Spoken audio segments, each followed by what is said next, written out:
Además de estos efectos propios del endoso, nos encontramos también que los títulos a la orden pueden librarse con la cláusula no a la orden. El artículo 12 lo prevé. La cláusula no a la orden significa que el título solamente va a poder ser transmitido con efectos de cesión. Es decir, no se va a poder transmitir cambiariamente con endoso. Se va a poder transmitir únicamente como cesión. Por supuesto que para poder transmitirlo como cesión, tenemos que cumplir con el recaudo de que la cesión debe hacerse por escrito. No necesariamente tiene que hacerse por instrumento público, se hace por instrumento privado, y en este caso, por ser un título, valor, un papel de comercio, cuya circulación originaria o natural es por endoso, el propio artículo 1616 del Código Civil y Comercial permite que en este tipo de títulos los derechos se transfieran mediante cesión con forma de endoso. Así que en los títulos con cláusula no a la orden, estos títulos se van a poder transmitir solamente bajo la forma con la forma y con los efectos de cesión. Cesión que se va a poder instrumentar mediante endoso, mediante la firma, al dorso del título. Este endoso cesión es lo que se denomina un endoso anómalo, porque es un endoso que tiene efectos de transmisión, pero con efectos de cesión, no tiene efectos cambiarios la cesión. Por lo tanto, ese endoso cesión debe ser analizado bajo las normas de la cesión. La jurisprudencia lo que ha dicho sobre este tipo de endoso es que para que el endoso tenga efectos de cesión, debe ser un endoso completo, no un endoso simple en blanco. ¿Por qué? Porque en la cesión, como contrato, es imprescindible identificar quiénes son las partes que intervienen en la celebración del contrato de cesión. De allí que si la cesión se hace bajo forma de endoso, es imprescindible que ese endoso sea completo, es decir, que tenga la indicación no solamente del nombre de quien endosa, sino también a favor de quién se endosa, es decir, el endosatario cesionario. Ya vamos a ver algunos fallos que le he encontrado y que están al final de este archivo. Estos efectos del endoso, que pueden ser modificados a través de distintas cláusulas, ha llevado a que nosotros hagamos una clasificación de los endosos según sus tipos o clases.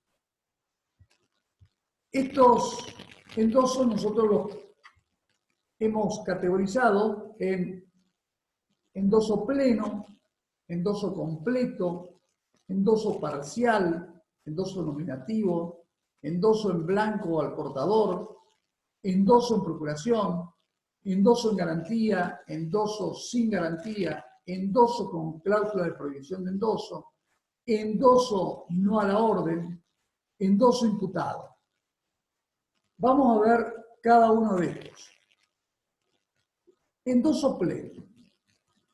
Nosotros vimos que la ley lo único que exige es que el endoso figure en el propio título.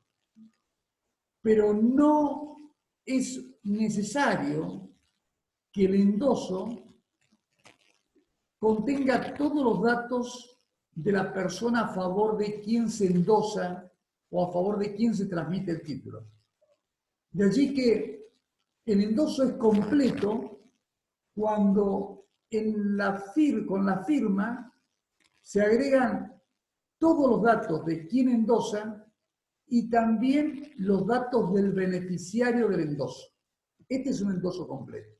Endoso que contiene los datos identificatorios del endosante y los datos identificatorios del endosatario o adquirente del título. El endoso que no es completo se denomina endoso en blanco o endoso al portador, que es el endoso que se expresa mediante la simple firma. Podría llevar o no la identificación de quién está endosando, pero no necesariamente tiene que indicar el nombre de la persona a favor de quien se endosa. Es decir, que el endoso en el que no figuren los datos del endosatario es considerado un endoso en blanco o incompleto. Este endoso en blanco o incompleto tiene efectos, como vamos a ver ahora, porque el endoso en blanco lo que hace es afecta o incide en la forma de circular el título de ahí en adelante. El endoso pleno, a diferencia del endoso completo, es el endoso que surte todos los efectos, los sustanciales y los naturales.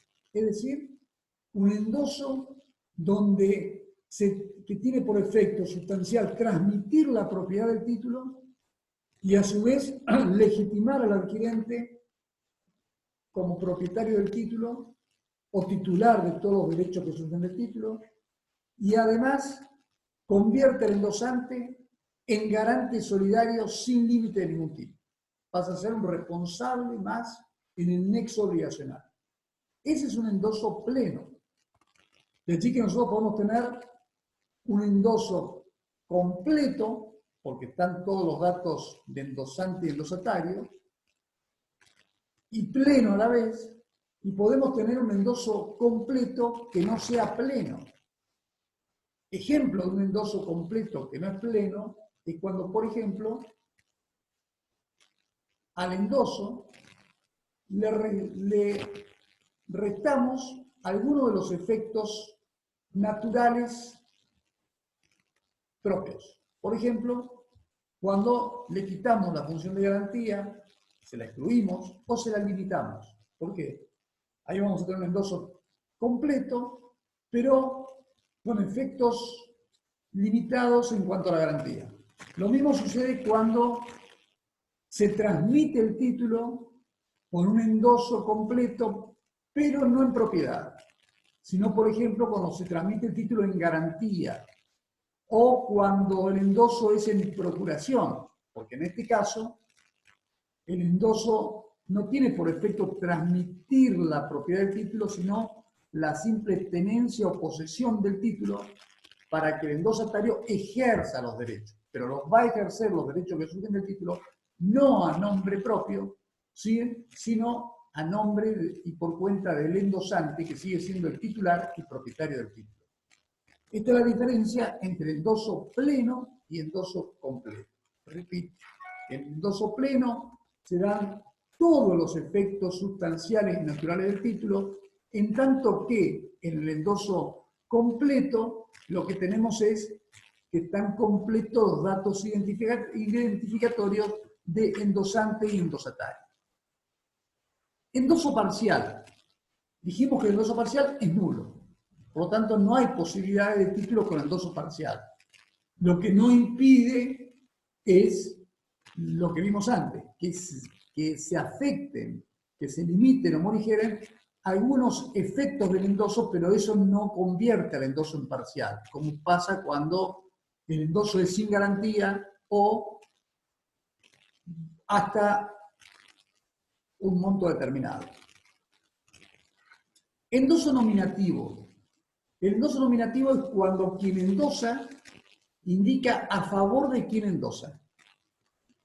No existe obligación de endosar de manera nominativa. Así que quien endosa puede endosar en blanco, es decir, sin indicación de endosatario, o puede nominar al endosatario.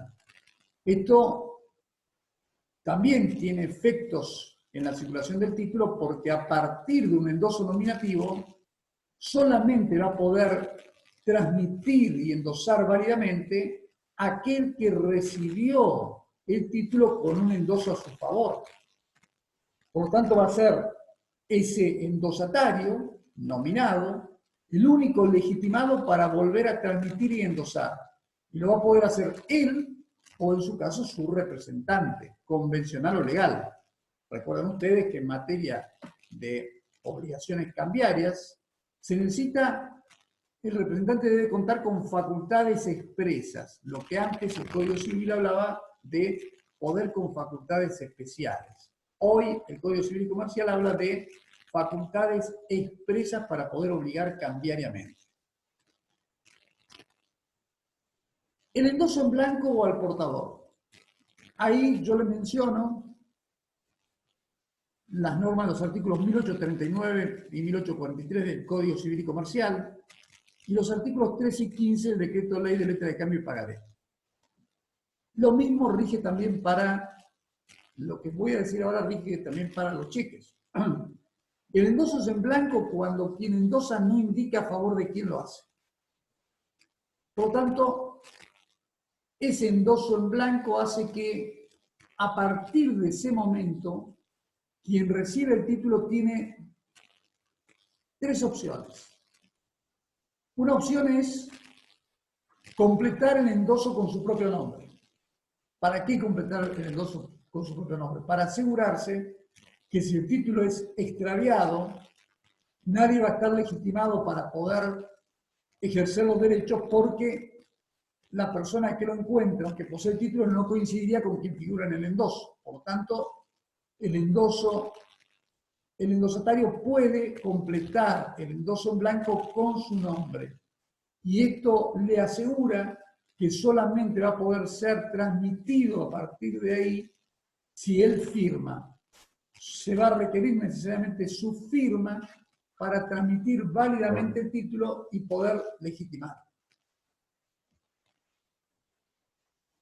¿Me escuchan? Sí, sí, profe. Sí. Bien. ¿Hay alguien en la sala para entrar?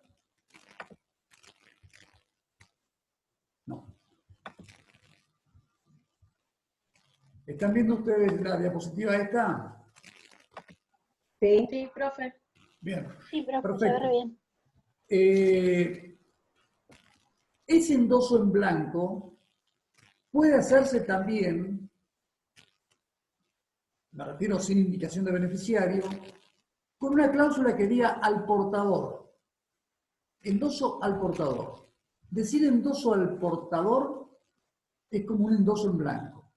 ¿Qué significa? Que quien recibe el título con un endoso así, queda legitimado para ejercer todos los derechos que surgen del título sin necesidad de que en el título y en el endoso figuren su nombre como beneficiarios. Así que la primera opción que tenía el endosatario en blanco era completar el título con su nombre. La segunda alternativa o opción que tiene es de volver a endosar él, ya sea de manera completa o en blanco. Esta firma que él hace en el título, esta firma que él coloca en el título, este endoso, lo convierte a él en obligado cambiario como han sido los anteriores endosantes.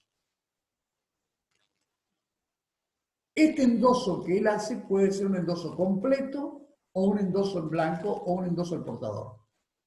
Esta es la segunda opción.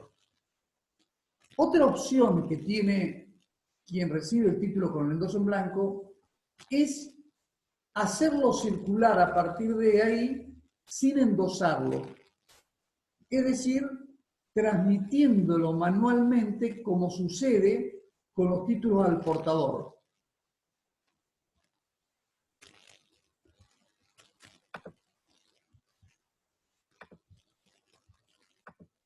Como sucede con los títulos al portador. Por eso, el endoso en blanco, tanto en la letra de cambio, como en el pagaré, como en el cheque, una de las consecuencias es que puede alterar la manera de circular del título a la orden, porque a partir del endoso en blanco se podría transmitir el título de mano en mano y cada adquirente que lo recibe queda legitimado con la posesión del título y ese endoso en blanco, porque el endoso en blanco legitima al portador. La ley considera que el portador de un título endosado en blanco lo recibió del último que endosó en blanco. Por lo tanto, a partir del endoso en blanco, el título se puede ir transmitiendo y esa transmisión no lo legitima al adquirente, pero cada adquirente del título en esa transmisión no pasa a ser obligado a cambiarlo porque no endosó el título. Así que, repito esto, una de las opciones o consecuencias del endoso en blanco es que a partir del endoso en blanco el título se puede transmitir sin que cada transmitente lo endose y por lo tanto no pasa a ser obligado a cambiar. Y el último adquirente queda legitimado por el endoso en blanco que figura en el título. El último endoso en blanco se lo considera que es el endoso fue hecho por la persona que le entregó el título al adquirente, al actual adquirente. Así que el endoso en blanco puede producir este efecto, el de modificar el régimen de circulación del título. Pero modificar el régimen de circulación del título no significa que la letra de cambio o el pagaré dejaron de ser título a la orden para pasar a ser título al portador. Siguen conservando su naturaleza de título a la orden, lo único que se ha producido es una alteración en su régimen de circulación. ¿Está claro? También podría, dentro de las tres opciones estas, así como puede el endosatario completar el endoso en blanco con su nombre, podría tal vez completarlo con el nombre de otro. Ejemplo, yo recibo un pagaré endosado en blanco y a su vez yo soy deudores de ustedes y les voy a transmitir este título para que, llegado el momento, lo cobren y apliquen a la deuda que yo tengo con ustedes. De allí que una de las alternativas que tengo es volver a endosárselos, con lo cual paso a ser yo garante solidario por mi endoso. O la otra que puedo hacer es directamente ese endoso en blanco completarlo con el nombre de ustedes, ponerlo a ustedes como beneficiarios, con lo cual yo les transmito el título en mano, le hago la tradición material del título para que ustedes tengan posesión del título y queden ustedes legitimados para ejercer los derechos que surgen del título, no solo porque están en posesión de ese título, sino porque además en el endoso figuran ustedes como beneficiarios. Esto les da la garantía que ese título no va a poder ser ni transmitido ni sus derechos ejercidos por una persona distinta a ustedes mismos.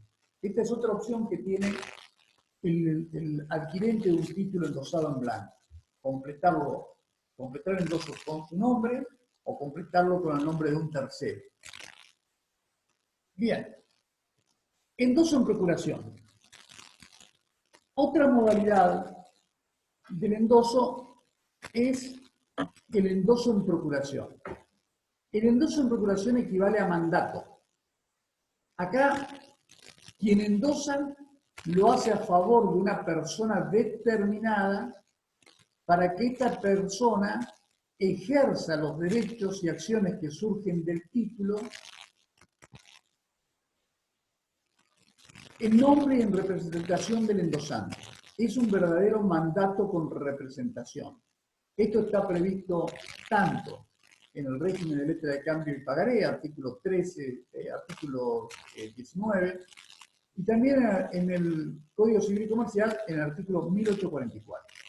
Ahora, este mandato que surge del endoso en procuración tiene varias características. Primero, es un mandato que otorga una representación expresa, que otorga una facultad especial, expresa, que es la de ejercer los derechos que surgen del título. en algún momento hubo, digamos, algunas interpretaciones jurisprudenciales y doctrinarias que habían admitido el endoso en procuración como un mandato únicamente para ejercer los derechos y las acciones que surgen del título en el ámbito extrajudicial. Pero actualmente existe casi una coincidencia pacífica en la doctrina y la jurisprudencia que el endoso en procuración faculta al endosatario en procuración para ejercer las acciones cambiarias aún en el ámbito judicial. Por lo tanto, es una representación cambiaria en el plano extrajudicial y judicial. En lo judicial es interesante porque, ¿qué ocurre? Algunas leyes limitan el ejercicio de la representación en juicio a los procuradores o a quienes posean representación legal. No hay otros casos de posibilidad de actuar en juicio en representación de otro. Pero este artículo 1844 del Código Civil y Comercial y el artículo 19 de la Ley de Letra de Cambio y Pagaré y su concordante en el régimen de cheques permiten que se pueda endosar en procuración para que el endosatario ejerza los derechos y acciones que surgen del título en representación del endosante. Ahora, este mandato con representación, tiene algunas características que lo diferencian del mandato común y de la representación común. ¿Por qué? Porque es un mandato que no se extingue con la muerte o la incapacidad del endosante, es decir, con la muerte o la incapacidad del poderdante. Ustedes saben que uno de los modos de extinción del poder, de la representación, del mandato, es por la muerte, la incapacidad o la quiebra del mandante o poderdante. Acá la ley expresamente dice que la muerte o la incapacidad del endosante en procuración no extingue el mandato. Es decir, que es un mandato que puede ser ejercido después de la muerte del mandante. Piensen ustedes lo trascendente de esto, porque, por ejemplo, el poder especial irrevocable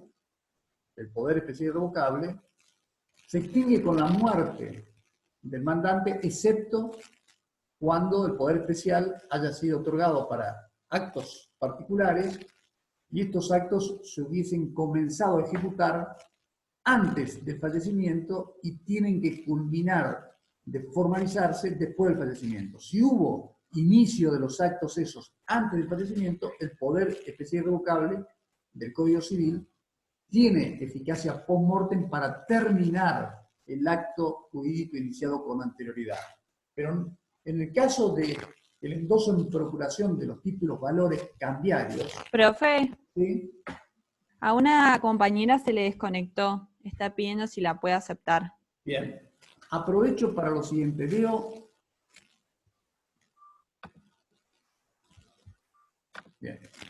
Veo que se va a terminar la reunión en 10 minutos. Vamos a hacer una cosa. Yo voy a intentar reiniciar la reunión, si se termina, con el mismo ID que yo les pasé y la misma contraseña. ¿Estamos de acuerdo? Sí, profe. Sí. Bien, perfecto. Estábamos hablando entonces del endoso en procuración. El endoso en procuración tiene una diferencia muy importante con esta procura, este mandato que surge del endoso en procuración, tiene una diferencia muy importante con el mandato del Código Civil, porque no se extingue con la muerte o incapacidad del poderdante. Esto no significa que el poder que surge de un endoso en procuración o mandato que surge de un endoso en procuración no se pueda revocar. El endosante, si bien no está regulado en el Código Civil, ni tampoco en el régimen de letra de cambio y pagaré, por tratarse el endoso en procuración de un mandato, nada impide al endosante revocar ese mandato. ¿Bien? ¿Cómo lo revocaría? Y bueno, tiene que revocarlo a través de una notificación fehaciente al endosatario, debe emplazarlo al endosatario para que reintegre el título, porque el título, al ser endosado en procuración, no se le transmitió mi propiedad.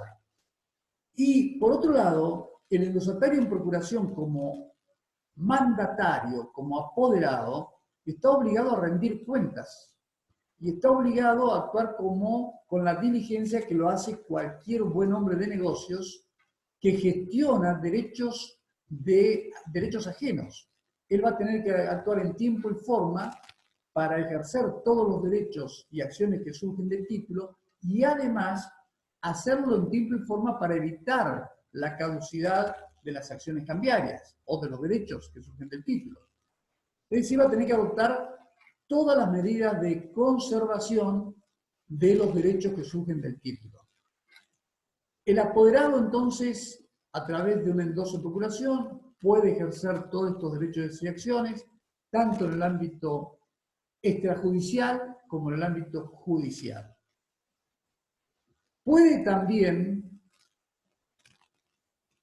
volver a endosar el título, pero la ley, tanto en el Código Civil como en las leyes especiales, limitan esta facultad del endosatario en procuración diciendo que puede volver a endosar, pero solo como endoso en procuración. Es decir, es como un mandato que da el mandatario para poder ejercer los derechos que le corresponden al mandante.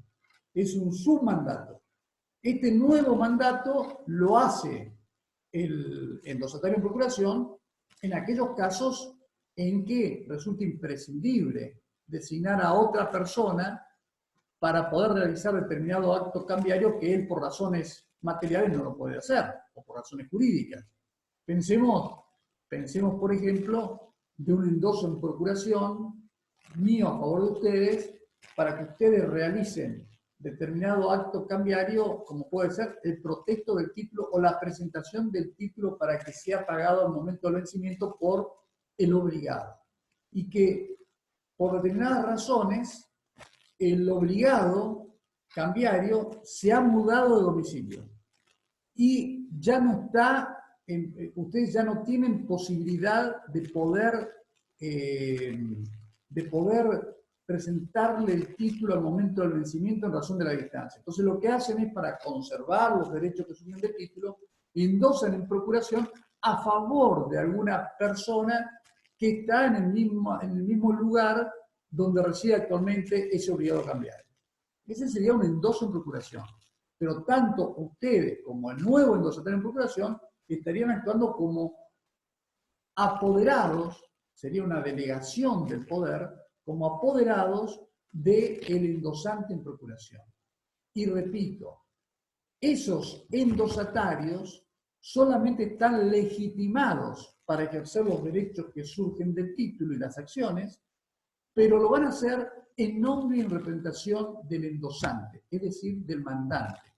Y no pasan a ser propietarios del título, ni titulares del derecho. Este es un caso de un endoso que no es pleno. Este es un endoso limitado en sus efectos. Es un endoso que solamente legitima y transfiere el título al solo efecto de ejercer los derechos que surgen del título, pero no ya como derecho propio, a nombre propio, sino a nombre por cuenta del endosante, que es como se actúa cuando hay un mandato. Esto tiene múltiples ventajas también, porque en el ámbito negocial se permite instrumentar un mandato, como ustedes verán, mediante la mera firma en el título con esta cláusula de endoso en procuración. Nada impide que en un endoso en procuración se prohíba un nuevo endoso en procuración. Es como cuando alguien, por ejemplo, quiere limitar de alguna manera, por razones personales, de confianza, quiere acotar el mandato y no otorga facultades para sustituir al mandato. Esto es la mayoría de los casos, pero en ciertas situaciones, quienes otorgan un mandato pueden otorgar facultad al mandatario para que el mandatario sustituya facultad. Que es cuando el endosatario en procuración vuelve a endosar nuevamente en procuración. Pero si no queremos que eso ocurra, perfectamente podemos, en el mismo endoso en procuración, agregar una cláusula que prohíba al endosatario volver a endosar.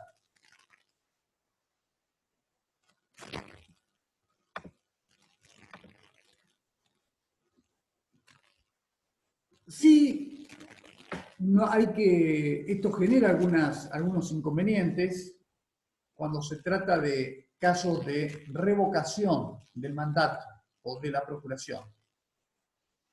Por supuesto que no son casos habituales, no es muy habitual el uso del endoso en procuración, pero sí es menos habitual la revocación del mandato. Lo que sí hay que tener en cuenta es que quien recibe un título endosado en procuración está obligado a rendir cuentas. Y está obligado a rendir cuentas de la misma manera que está obligado el mandatario. Pasamos ahora al endoso en garantía. El endoso en garantía está regulado en el artículo 1845 del Código Civil y Comercial y también está regulado en el artículo 20 del régimen de letra de cambio y pagaré.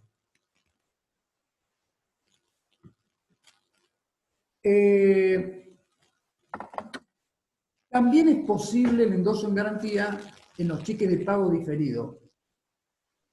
Aclaro esto porque cuando en nuestro régimen jurídico había un solo tipo de cheque, que era el cheque común, como el cheque es una orden de pago, no una promesa de pago como ocurre con la letra de cambio o el pagaré, estaba prohibido la posibilidad de caucionar o dar en garantía cheques, pero nada impide las operaciones de descuento de cheque o de dar un cheque